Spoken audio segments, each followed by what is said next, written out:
को मारने का प्लेयर अभी भी नहीं पैदा हुआ। ওরে বাবা, আমি তো ভয় পাইছি। এই পিচ্ছি আবার হিন্দিও বলে। क्या मामा तुम्हें की हिंदी बोझो ना? I don't know Hindi but I know little bit English. মামা তুমি আমার সামনে কি উল্টা পাল্টা ইংলিশ বললা? আমি সারা জীবন ইংলিশে ফেল করে গেলাম, তুমি কি জানো না? ও আচ্ছা আচ্ছা, এই কথা।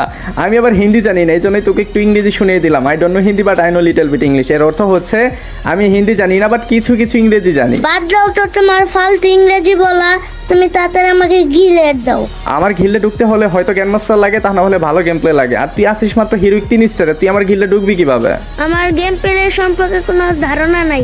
ওদিন যে তোমার বউকে আর তোমার ভাইকে হারালাম, ওটা কি তোমার মনে নাই? আরে ভাইক না, তুমি ওই দিন যাদের সাথে কাস্টম খেলছো ওরা তো খেলাই পারে না। এখন পর্যন্ত তো তুমি প্লেয়ারই দেখো নাই। তুমি বাংলাদেশে যে কোনো একটা প্রো প্লেয়ার আমার গ্রুপে এনে দাও, ওকে যদি হারাতে না পারি, আমার নাম ইউসুফ না। একটা শট দিয়ে তোকে একদম গ্রুপ থেকে বের করে দেবো। ফাইজলামি করস, খুব প্রো প্লেয়ার হয়ে গেছো।